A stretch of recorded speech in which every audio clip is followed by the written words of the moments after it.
Hi, everyone. Welcome to Angel Borrelli Pitching. This is Angel Borrelli, and you are listening to Season 10, Episode 8 of The FIX. And I have with me here today my co-host, former professional pitcher, Joe Demers. Hi, Joe. Hey, Angel. How's it going? Everything's going great. I know you woke up to an assignment from me this morning, which I can't wait to tell everyone about.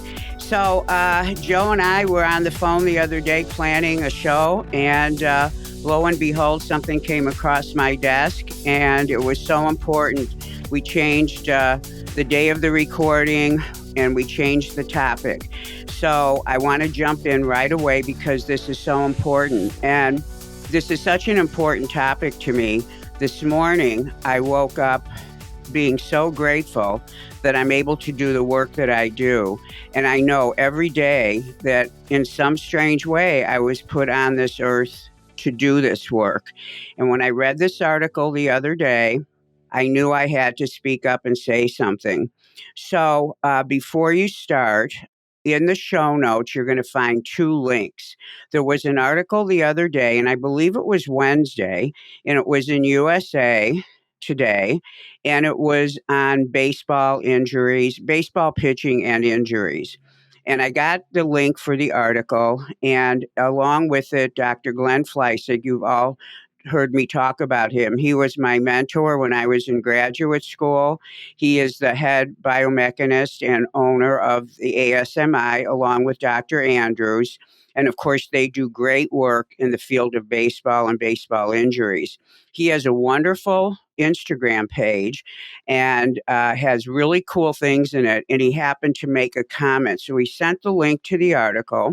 He also sent a link to his Instagram page, which I think you should definitely take a look at. And these links will be in the show notes. And so I will briefly tell you what was in the article and actually what inspired today's conversation. So, Joe, I know I asked you to read it, and I can't wait for you to jump in on, and I want to hear before we even get started your opinion on it.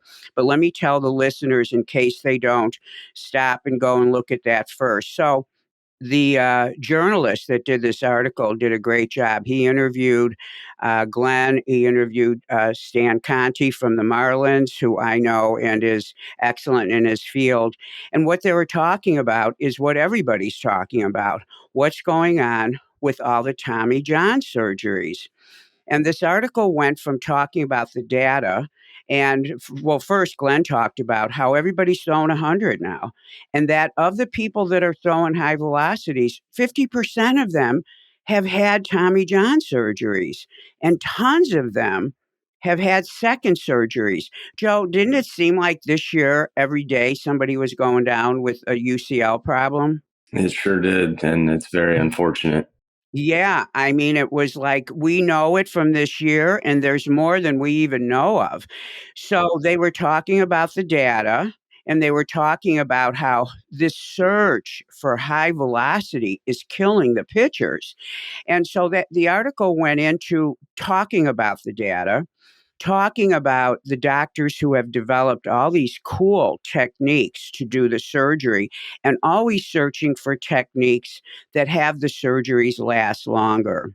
So the article went on to talk about this. Stan Conti said some great things. And, and he brought up something that is true. There are a lot of guys that throw hard and they throw correctly and they don't get injured. That somewhere somebody's got to start looking at mechanics. And I actually called Glenn yesterday and I said, Glenn, I read this article. And for me, it was gloom and doom. And I said to him, why is there a blind spot with baseball where they don't want to look at how a pitcher is getting the job done?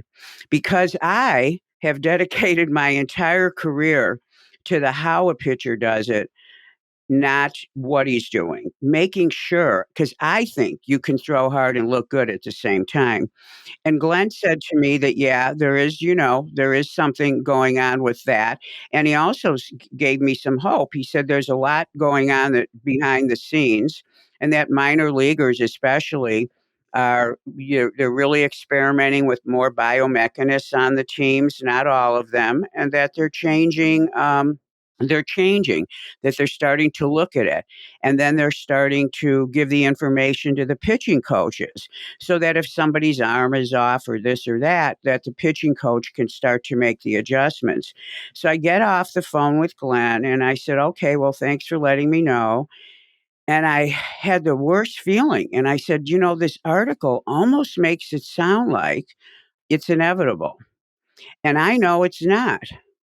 And I know, and Joe, you know this, and I'm even better now. What is my prediction rate when I tell you a pitcher's going to get injured at the beginning of the season before he's even heard it, right? Yeah, no, you're always spot on. I know. Well, trust me, the guys I hang around now, the way I used to hang around with you and see you few times a week, they are scared of me because I can predict something. Now, why is that? No, I don't have extra terrestrial powers, but I know the way the body is put together. Every joint has specific actions that it does.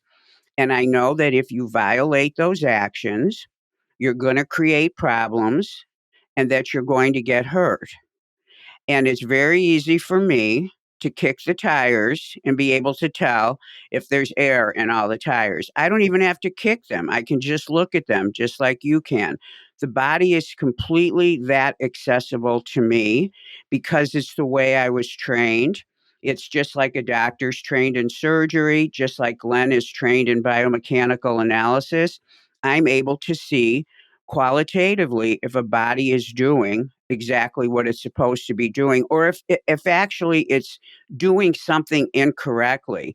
So my specialty, for everyone who doesn't remember, my specialty is first of all, it's the qualitative analysis part of biomechanics. Glenn's ASMI, they do the quantitative stuff. And also, my specialty has turned out to be forensic analysis. So people fly in to see me or they come to see me with a pain that they've had or a surgery they've had. And they want to know, what am I doing that's either creating this pain or I got this surgery? Could you make sure I'm throwing right so that I don't get injured again? And even with my pitchers that are local, one sign of some soreness, and Joe, you know this from being here with me through high school, if you're sore, there's a reason. We can always identify it. We get on top of it and it's gone in a few days. And that's really the way you want it to be. So I have a philosophy that pain doesn't just come. You're doing something that creates it, that your body is talking to you. Its only language really is to get sore, and then it yells louder with pain, and then it yells even louder with shutting you down because you can't even throw through it.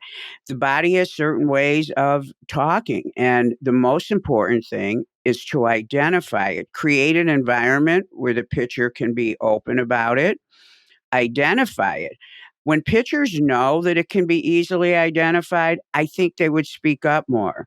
So I wanted to remind everyone that even though there's nothing in this article about it, the way you do something is what causes problems. And the way to not have an injury recur is to do some type of crime scene investigation where you figure out, well, why did my elbow blow out to begin with? The fact that there's lots of pitchers having two Tommy Johns, to me, is insane. Now, and this is what I'm going to say to the doctors out there. I know I've heard you say, geez, Tommy Johns really only last like 5 years. I think when someone went down with their second Tommy John, they said, oh, yeah, well, this is about the shelf life of Tommy John. You have to actually get it again. Well, you know what?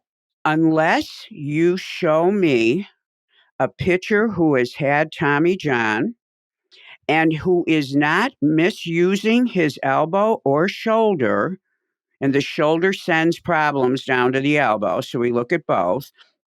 Unless you show me a pitcher who's had the surgery, has not violated or created a different way to have an arm action, and that he needs Tommy John again, then I might believe, okay, doctors, you're right. It only lasts X number of years.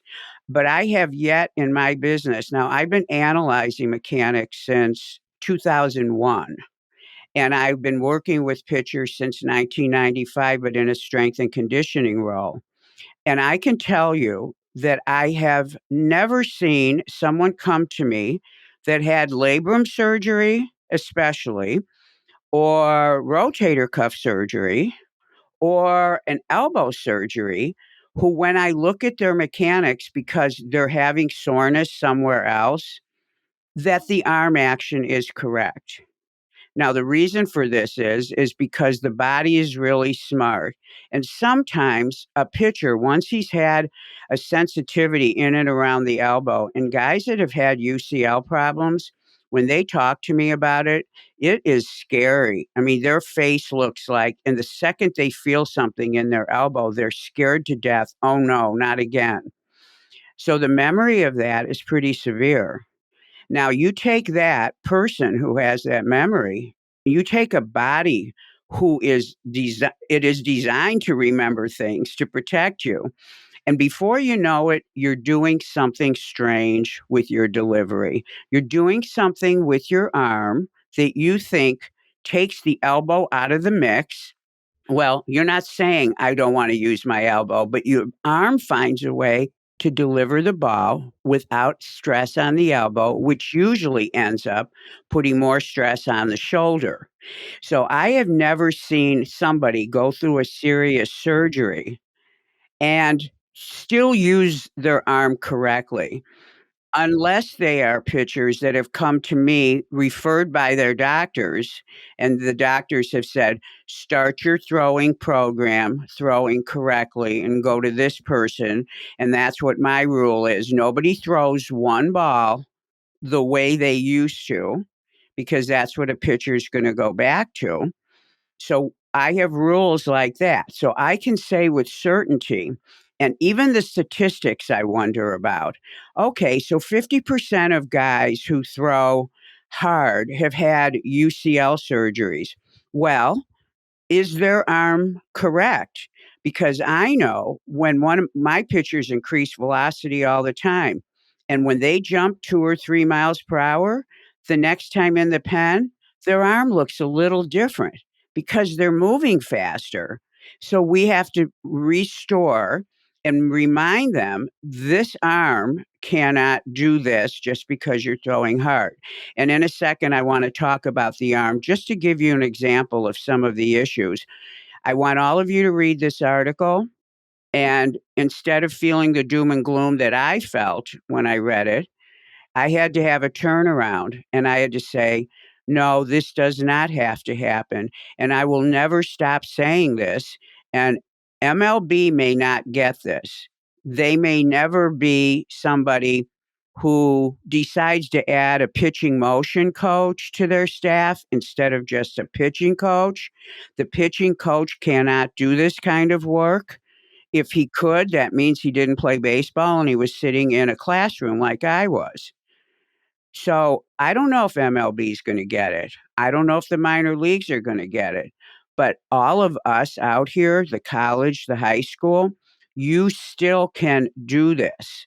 And the better you are and the more you understand it, once you get there, you won't be so vulnerable. So that's just an introduction to what the article was talking about. And I want you all to be sure and read it. But Joe, I'm curious, since obviously you were a star in high school. You hit 95 as a senior. You decided to go play college ball. You were drafted. You have more experience on this topic.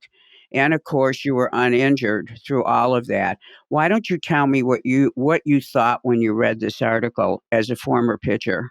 Yeah, I mean, I really love this topic because it's something that I took pride in was being healthy every year for my team, and I thought that it made some really good points. It's crazy how 30 of the top 64 hardest throwers have had Tommy John in the MLB. That's almost 50%. The way I like to look at it is, what are the other 50% doing that the other 50% are not? because there's obviously a way to throw hard and stay healthy. We just need to find out what that is and really emphasize that. So yeah, I thought that was very interesting. Yeah, it really is, and that's a really good point you make. So we've got these percentages. Well, what are the other guys doing, or what are they not doing? Now, one of the things the article points out is that there's all these mechanisms now to increase velocity. And so one of the things that bothers me with this, and I thought of, is I have been a strength coach for over 40 years and an Olympic weightlifting coach for 30 of those years. And in Olympic weightlifting, we have two movements. We have the snatch and we have the clean and jerk. You take a weight off the floor very quickly and you have to get it up over your head. And when you stabilize that weight, you're just standing still with it. That's when your lift is over. If you move and you can't stabilize it, you're disqualified. And it's a pretty powerful move. And in fact, when they measure athletes, these guys have the most power, meaning they have strength, they move the fastest. Now, how do we as strength coaches or Olympic weightlifting coaches, how do we train this? We train it from the inside out. You can lift more weight on a day. Let's say you never did something before. If we let you just lift the weight, you could probably lift it because the human body can do amazing things with chemistry. But does that mean, oh, you can lift that weight off the ground? Let's say you're doing your first deadlift. Oh, for some reason, you were able to do X number of pounds. You didn't look great doing it, but you did it. Do we start you there? No. We condition the muscles from the inside out. And all of you have trained know this. You start with repetitions that are like 12 reps. And in strength training language, 12 reps means if 12 reps is light, if you can lift something 12 times, it's not really exhaustive to your body. Now, if you pick up a weight and you can only lift it 3 times, it's pretty heavy. So we use numbers to denote where your conditioning level is. We don't just go out from the external, internal to say, yeah, lift this weight. How much can you lift? Oh, great. We want to start you here. No, because your muscles and tendons are not of equal strength. You have to condition them. This is why kids do higher reps. There are many factors involved. I'm thinking about the comment Stan Conti was making. There's all these things and weighted balls and ways that people can get velocity. Well, isn't that from the outside in, Joe? Yeah. It's like, do you know what I mean? It's like, that's scary. And I think we have to look at that. Why would you not look at training a power athlete, which a pitcher is, one move, it lasts less than 15 seconds. This is muscular power. It is not external. I just threw a heavy ball and now the ball I'm throwing feels so light. No. Hey, I'm rotating really fast when I run and do this and turn around. That may be good if you have the strength to support it. But it feels like that the skill of doing these things, which comes from the outside in, is taking over the motion to where when the pitcher wants to throw hard, he's doing it from a place that is not really ingrained in his body movement. Does that make sense, Joe? Did I say Yeah. that clearly enough? Yeah. You start learning how to turn on the switch in the gym, I think, and then that translates to the mound. But if you go the other way, there's a lot of room to get hurt. Exactly. And plus, velocity comes from the ability of the shoulder joint to accelerate the ball forward, with the wrist being the last joint that adds velocity.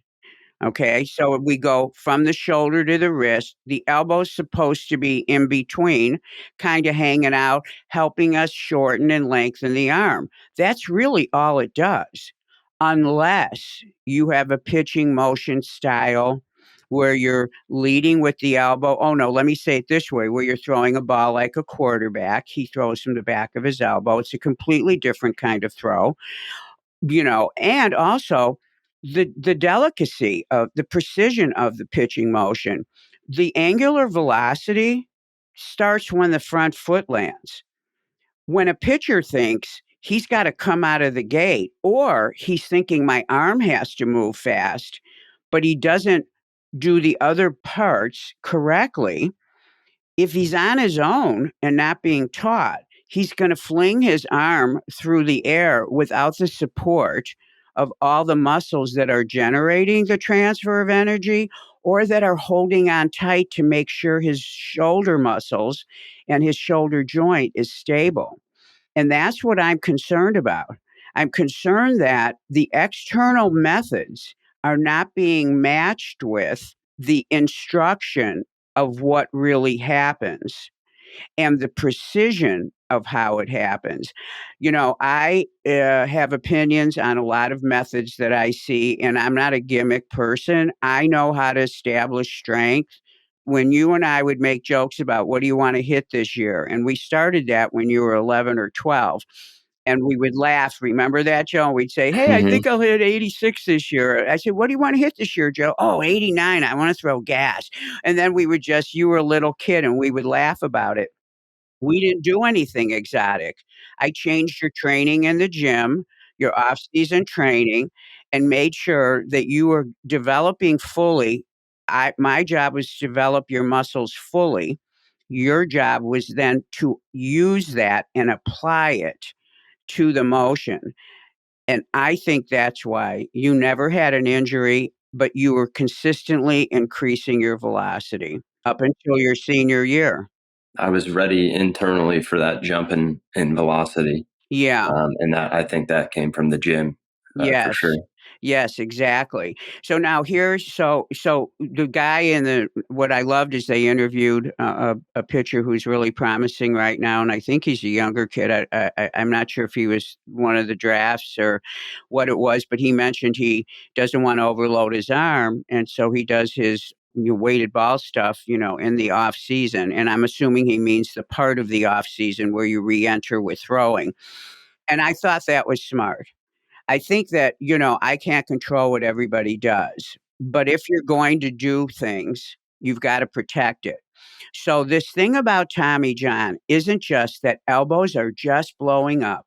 Like, there's a reason that it happens. And the guy to me that is the most vulnerable to the second one is the guy who had the first one.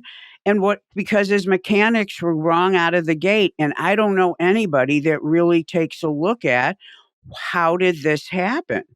So they're doing surgery. What happens is a good surgery will let you throw incorrectly for about 5 or 6 years, and then you need another one. To me, that's a more accurate statement. Now, every guy that went down in the last few weeks with Tommy Johns, and these were all guys that had the top ERAs, they were all this. I looked at their mechanics. Actually, I don't have to look because I watch 3, 4 hours. I watch MLB Network in the morning and they always show the pictures and many times they have still shots. And because I know how to read mechanics, I can tell, even though the feet don't always show, I can tell where their arm is at. I can tell if their arm's where it's supposed to be during that motion or if it's early or late or whatever. I'm able to do that because it's the work that I do.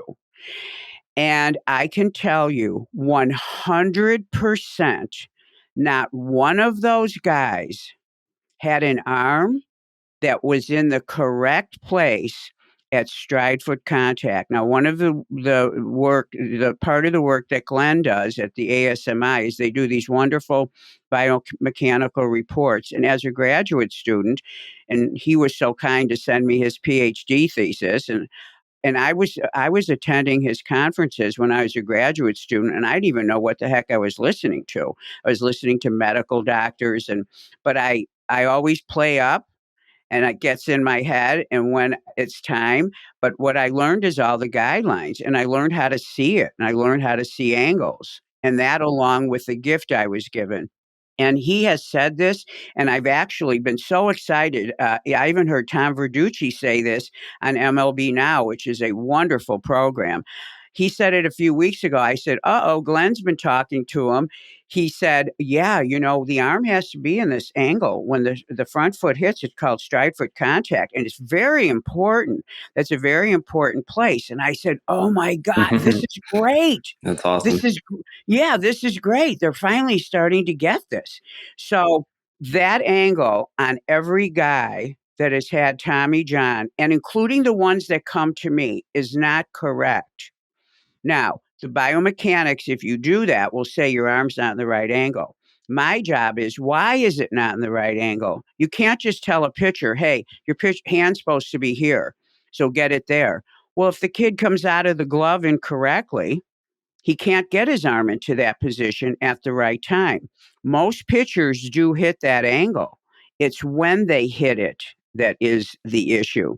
If your arm is long and your front foot is landed, the second your front foot lands, that denotes the end of the stride phase. Now, that's science, but also it's human. Once he gets the front foot down, think about this, Joe, you have to start turning.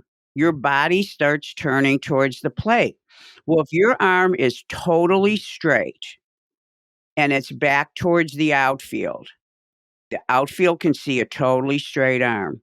If that, or your ball is way down by the pocket of your pants, it's hanging down and your elbow's pointing up as if you're doing an inverted W, both of those positions don't give you the time to get the arm shortened up so it's nice and compact.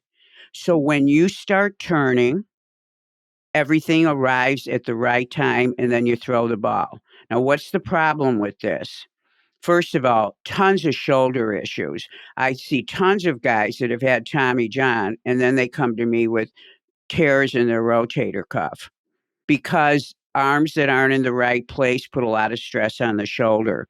So imagine that your arm is straight back towards the outfield, your front foot is landed, you start to turn, but your arm is trying to shorten as you turn because you as the pitcher know that it has to get to that angle, but you're doing it when the body is turning away from the shoulder joint.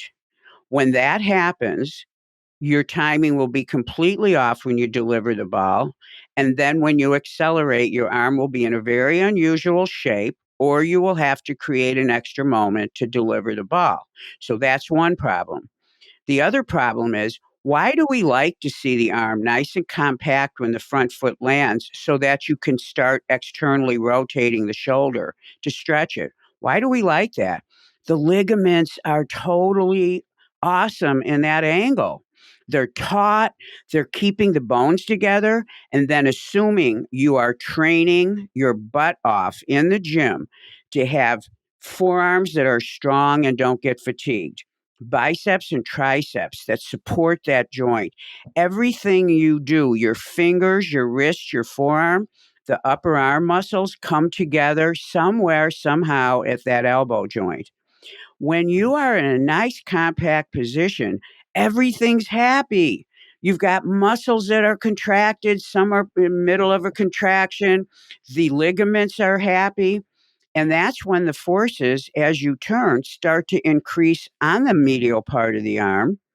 And if you've got everything working, you're doing the best you can to resist the forces as much as you can. Now, research says the ligaments just really aren't strong enough to handle the rotational forces. So, okay, if we know that, then what's the best we can do? Throw those muscles in there and give those ligaments and bones some help. Well, if your arm is long and you start to turn, you're getting more exposure of those forces on the arm at a time when it's not short enough. This is why when I see pitchers who have too long of an arm, when their front foot touches down, and this is a common problem, then I know that they're exposing their elbow. And if they've already had a Tommy John, they're going to blow it out again. Not to mention that they're going to have another moment where they're going to be crazy with the elbow, because once you turn and you got to throw, If that ball's not where it needs to be, remember, it's about getting the ball to the throwing position. So this not having the correct arm at stride foot contact is an epidemic. And on every guy this week that went down, or every guy in the last few weeks, and actually I can say every guy that went down this season, they all didn't have the long arm syndrome, but they all had the stride foot contact angle incorrect. The arm was late, or it was too long, or it was not right. And when you are trying to solve a problem, you have got to go to the obvious, which is, well, how was he doing that? And if he's been doing it, and you can get away with that for a long time, but eventually you will break down, especially because when you're not right, your pitching motion suffers. So your location suffers, or your velocity. You put more effort into trying to accomplish those goals, but you haven't put any effort into changing your mechanics, then you're going to be efforting with an incorrect arm. And I get concerned because I think a lot of guys don't spend enough time working on the 60-foot 6-inch thing. Would you imagine taking an outfielder, Joe, and putting him 60 feet on the on the field, not even on the mound, and saying, "We want you to work on your being an outfielder from 60 feet 6 inches"? Would you ever do that? No. Yeah. So why would a 60-foot 6-inch precision athlete spend more time throwing not 60 feet 6 inches? Doesn't make sense. And making sure the mechanics are right. When you throw a long distance, your arm gets longer. Mm-hmm. You lift it up differently. The second epidemic that I see is guys lifting up through acceleration. So the shoulder can't rotate back into max external. It's just at the moment they're rotating into position, the ball's stuck by their head. They lift their arm up. When you lift your arm up in your shoulder joint, it stops doing external rotation, and now you've lifted it up like you're going to serve a tennis volley or a tennis serve. You are changing the arm in the shoulder joint. You can't ask the muscles around that shoulder joint. They're not going to do the same thing they were preparing for. You're pre-stretching them to accelerate, then you lift it up. Now you're in trouble and the ball's not in the right place, but usually you lift up because you knew the ball wasn't in the right place because your arm was late at the beginning. And the next thing you have somebody airmailing a ball, or he's throwing from behind his elbow, or he ends up with shoulder pain. That is one of the there's three things that I've seen as epidemics right now. The late arm, timing issues that are insane. The pitcher doing everything right, but his arm isn't timed with his legs. And then also the lifting up through acceleration. Well, where do these errors come from? They come from not staying with the timing of that specific motion that you're doing. More time has to be spent on the skill of pitching and the skills within the motion, coming out of the glove just like you do a jumping jack. Why do you put your arm behind you towards your backside? Why would you push your arm out in front of you? No, it comes straight up and the legs go straight out and it's normal timing. So until we have emphasis on how to do it, I don't think we can look at these statistics and say, oh, this is bad. 50% this. Well, 50% of those guys probably are doing something incorrectly. Or let's put it this way, until we know they're not, can we say that pitchers who throw hard will get injured? I think the statistics fall short because they're not looking at what the pitcher does and how he got there. So I think the doctors have surgery that's way better than it looks. I think pitchers are who can throw hard. They've got the skill. They've made the decision to throw hard, and that's a gift. But you have to harness that gift, not slow it down, but make sure your body catches up with that. What do you think? I agree completely. Yeah, it seems to me that there's people that can tell that there needs to be a change, but there's no one to really help them make that change. And I think that's where you come in. Yeah. And when I started in doing the work I do, I had students calling me saying, Angel, what you're doing is so unique. And I said, please, please study. We need more people. But again, pitching coaches are being relied upon to do this. And as I said, you can't do this work. Whatever the biomechanics report shows as being off, that is not where you start to make the change. That angle is off because of some movement that the pitcher did prior to that angle. Now, unless you understand that, you would not know. Like a pitcher with an arm that's too long. Why is it too long? Do you just say shorten it up? Not unless you look at where's his glove position when he starts. Where's his hand in the glove when he starts? What angle is the shoulder at? Because joint angle dictates the next movement. So if that pitcher brought his arm behind him, he's all locked up in his shoulder. He has to swing it around and make it long just to clear his bones. And by that time, the front foot has landed. Or maybe he's taking too much time with his stride, or maybe he's not taking enough time. Maybe that long arm long when the foot touches down, but does it go into the right movement later, meaning that the pitcher knows how to get it there? Okay, so now it's not an arm action problem, it's a timing problem.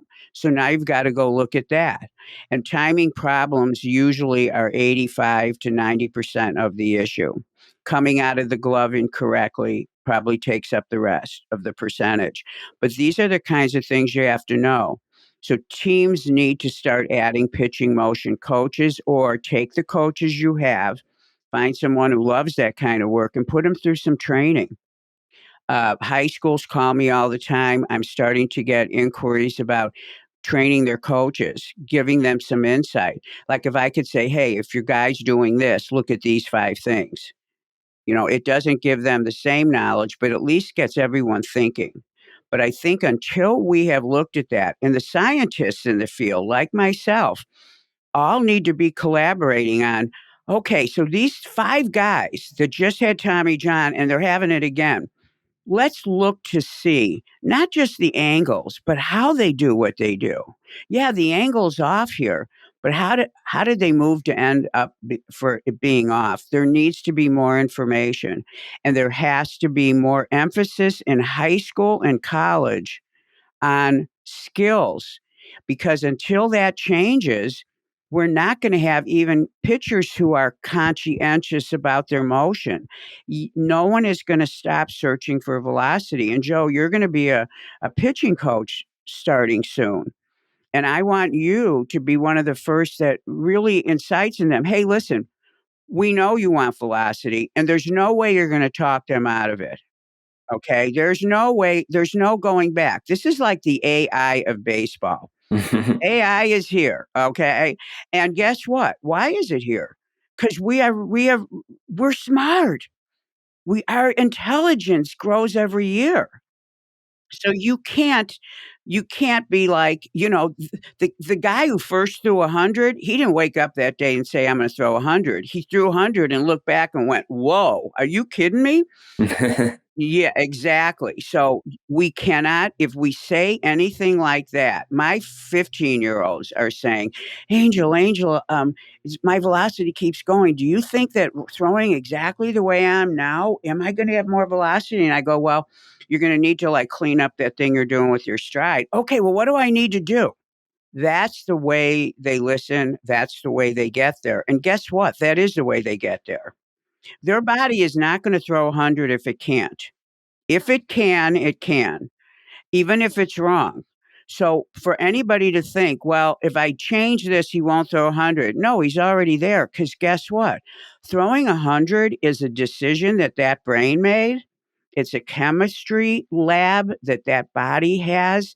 And it's an intent and something that's within that athlete that decided to be gutsy enough to throw hard. That is something that is different. That's why we have finesse pitchers and why we have power pitchers. But as coaches, we have to say, cool, let's look at where you're not moving forward with velocity. Let's look at where's your arm? How well do you rotate? Is the ball ready to be thrown the minute you are? You see, the bodies are ending up in position to throw before the ball is. This is the epidemic that I'm talking about.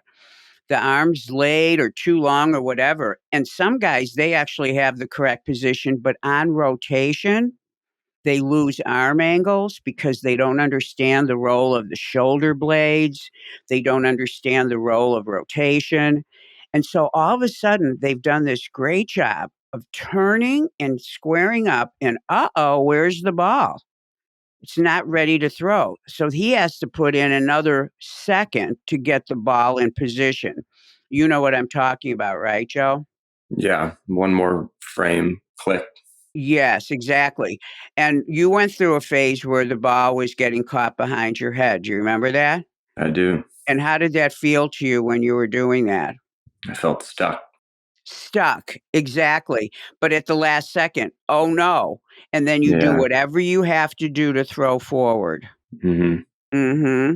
And that usually is compromising the shoulder or elbow Yes. to get the ball out. Yes, and coaches, I want you to know this.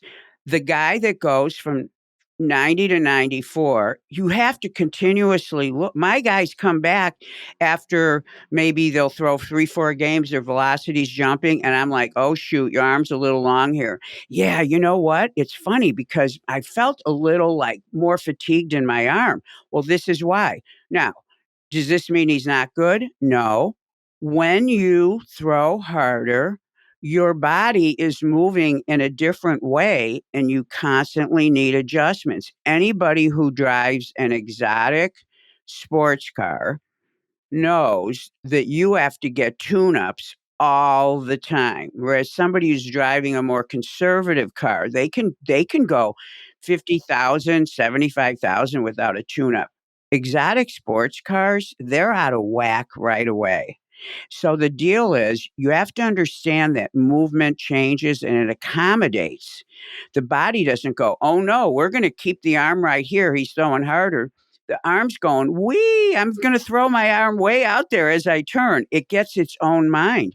And that's a gift of the body. That's why we walk around all day and don't have to think about it. But when it comes to precision skills, you have to constantly have a tune up.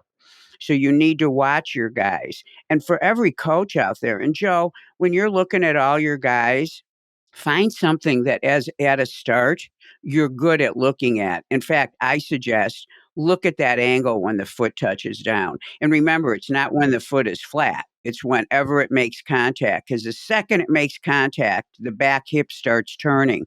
And that's how you know that stride foot contact. And I know you know that because you were taught all these things.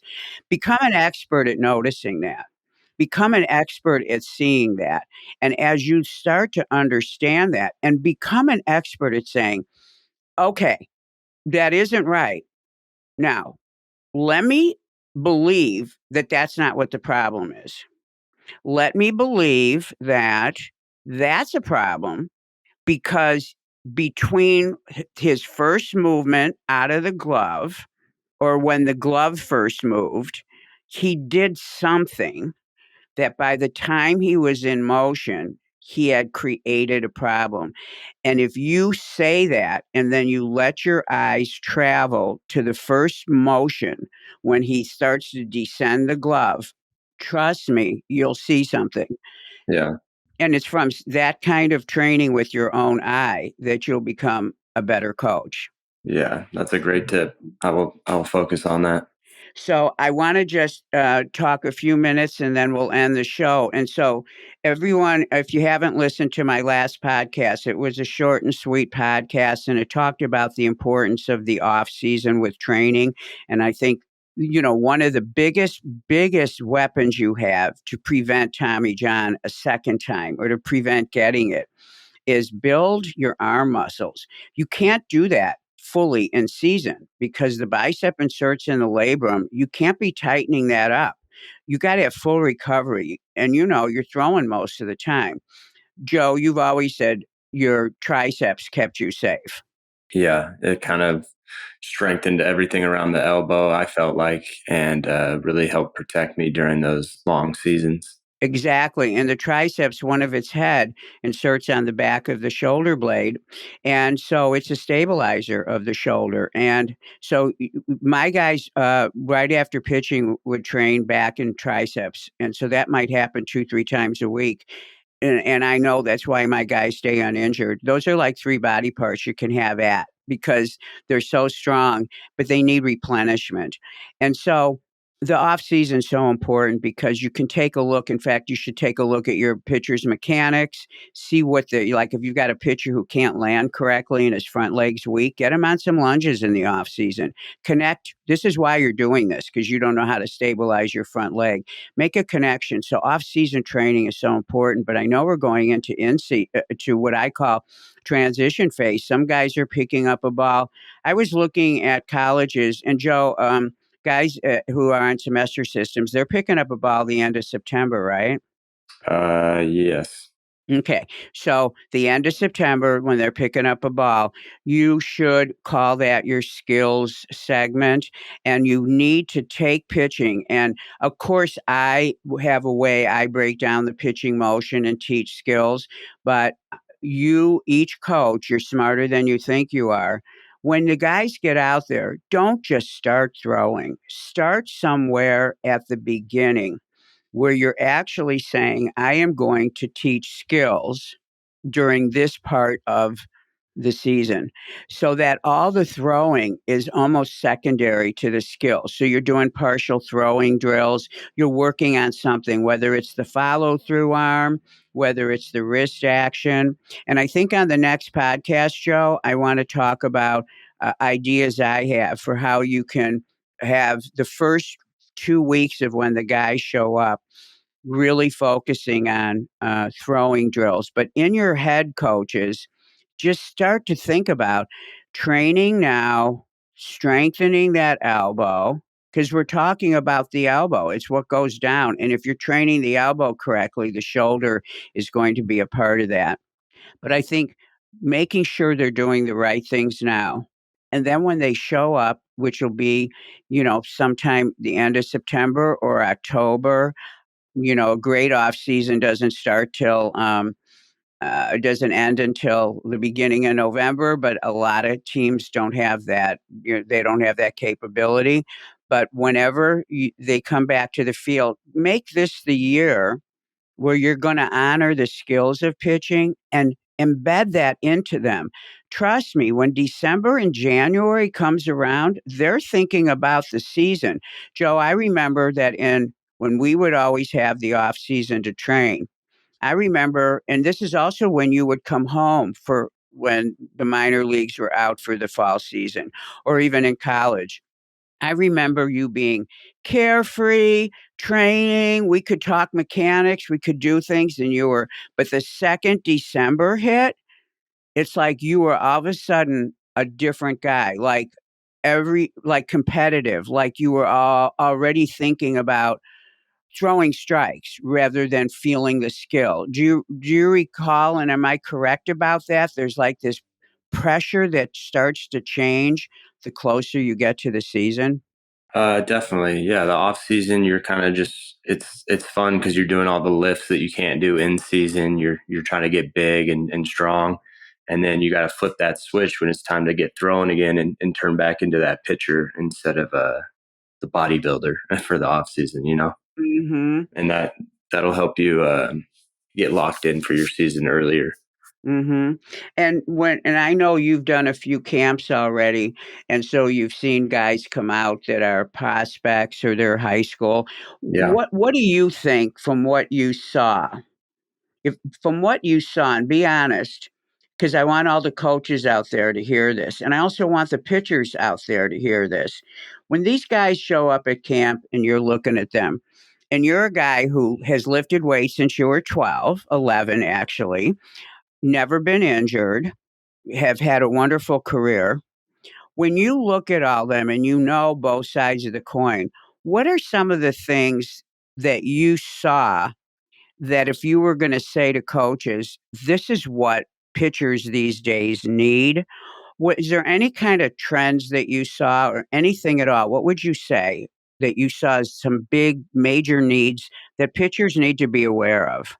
I would just say focusing on getting big in the off season. A lot of these guys had good mechanics and were solid on the mound, knew how to throw strikes, but they just were a little soft, as we like to say, in terms of our bodies. So I'd say just taking that month or two in the off season and just really focusing on getting big, eating right, and that'll help you rolling into the next season and staying healthy all year. And with gaining strength comes gaining velo. So that would be the main takeaway I saw was just, and a lot of these guys don't even have an off season. A lot of these guys play fall ball and winter ball, and you really need to take that time to hit the gym and get strong, and it'll help benefit you in the spring. Exactly. I like what you said, and that's a good point to make. When you're searching for velocity pitchers, start at the beginning. Your body produces the motion. It's not the other way around. If you want to throw harder, build your body. If you haven't done that, don't try to start throwing hard because, again, you're going from the outside in. If you want to throw harder, put on some more weight, train the muscles to be strong enough to prepare for throwing harder. But don't skip over that and think, oh, you know, I could put on more size, but I think I'll just start, throwing heavy balls or doing long toss or whatever the thing is that you want to do, or using this device to make me throw harder. Start at the beginning because it starts with the body. And the second thing I want to say that just came to my mind, because I have pitchers calling me and they show me things they use. Wow. Every day there's something new on the market that guarantees that you're going to be doing this or that or get stronger or whatever. And they look kind of strange to me. But here's what I want to say. If your mechanics are not right, and then you add something that you think helps you throw harder with the wrong mechanics, that is a one-way ticket into the surgical operating room. That if you are somebody who feels like, I'm really ready to do something, or I have this idea, or so and so told me this works, this is up to you to make that decision. But you don't go into that if you already have a problem. So it is so important to focus on the way you do what you do. And trust me, if you do it right, you will, in a normal way, increase your velocity. And then, if you so choose to add something, you want to do bells and whistles to get more velocity. Use the correct mechanics to do that, but go into it with the correct mechanics and make sure that you stay up on that your mechanics are staying the same, that you're not starting to have a different arm or a different this or a different that because you're trying to throw harder. Throwing guys that throw hard and guys that don't, the mechanics, we don't say, oh, well, your arm should be here if you're throwing 100 miles an hour. But if you're throwing 80, it can be here. No, because guess what? 2 feet, 2 ankles, 2 knees, your pelvis, your trunk, 2 shoulder joints, 2 shoulder blades, 2 elbows, 2 wrists. We all have them. Doesn't matter how fast they're moving. But those are the parts that have to be developed. Nothing changes. It shouldn't change. And I think this is another thing that contributes is that people get caught on the byproduct. Velocity is a byproduct of doing things efficiently and doing them in an awesome way. And that's the velocity as a byproduct. If it's a goal and you haven't looked at the body that creates that, you're going to end up being in one of these news stories. And I think that, again, Joe, goes to coaching. And I think coaches themselves, I think it's an interesting conversation for coaches to have with themselves, because to win, you have to throw hard, don't you? Because the other pitcher might be throwing hard, right? Yeah, I mean, it's just such an advantage that's why a lot of these teams are taking guys that are throwing hard, even if they don't throw strikes. Exactly. So, with that being said, let's put that on the list of list is, don't try to pretend velocity is not important. And don't try to pretend that we're going to get guys to throw less hard because it's less forces on the elbow. Doing things right is the best way to have less forces on the elbow. Mm-hmm. Having big muscles around the elbow is the best way to protect the elbow. Okay. So let's not pretend that we want less velocity, or that we're going to talk some head coach into, I don't know, I don't think we should be looking at velocity. No, that's not the way to do it. How about we add some stuff to the list? Let's not be, I mean, because this is what I do with my clients. I'm not going to look at my 16-year-old who says, "Hey, I want to, can I continue increasing my velocity?" I'm not going to look and say, "No, no, no, we don't even think of that." He's already thinking of it. And you know what? It is the name of the game. But the responsibility is to add things to that. So if we lose sight and it's just velocity, then we have a problem. But let's talk about the mechanics and the way the body works and the pitching motion. The pitcher is a human being with emotion. He's throwing that ball. Let's add that to the list. So, yes, coach, we want pitchers that throw hard. We're going to do all this stuff that we think works for velocity. Let's add in some programs. Let's get our strength coaches out here. Let's have them put better tires on these cars that are going fast. Tell them we want a full arm program. And we want to get that done in the off season, get it established. So when they're in season, they already have been training. They can handle more training. We can adjust it per their appearances. So let's get the strength coach out here. And then let's take a look at, and let's figure out, how can we look to see that they're not making the errors that the biomechanics world and the science world says are the errors that cause problems. Late arms, crazy things on delivery, trashing the shoulder, tearing the supraspinatus. Let's take a look at what things do that, and making sure our guys, that we're at least paying some attention to it. Whether or not you're going to be 100% successful, that's another story. But let's get the dialogue going that these are components that have to be added in. And I think that's when we're going to start to see a different consciousness. And guess what? What have we got to lose? The statistics in this story sound terrible. But if you can look on the bright side and say, let's balance this equation, then I think that we'll have a better chance at keeping pitchers from being injured. You were kept from injury. I have tons of pitchers that throw hard and aren't injured. Not that you don't get sore or something, but you at least have never had surgery. Yeah, yeah, and it should be more of that. There should be 75% pitchers throwing 100 with healthy arms instead of 50. Exactly. Do you think there's room for that kind of dialogue amongst coaches in high schools and colleges where it's so important? Yeah, yeah, I think eventually that we'll start moving that way. If pitchers continue to be getting hurt and not available for their team, at some point it's not worth the velocity. So Yes. at some point they'll make a change, and it starts with teaching good mechanics. Yes. And just like the article said, and I've heard coaches say, the best ability is availability. Yeah. Yeah. So, well, let's end on that note. And everyone, in the show notes will be that article, and also the link to Dr. Glenn Fleisig's biomechanic. I think it's called the Biomechanics Man, but the link is in there, and you can follow him on his little Instagram, and he has some great things to say.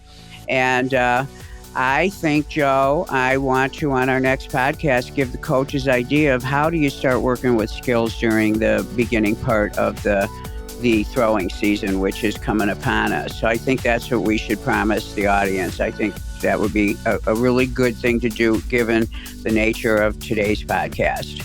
Yeah, I think that's a great idea, and that'll help a lot of coaches and a lot of pitchers. Yes. So everyone, thank you so much for listening, and be sure and send me any questions you have at angel@gymscience.com. And you can visit my website at Angel Borrelli Pitching, and we will be talking to you soon.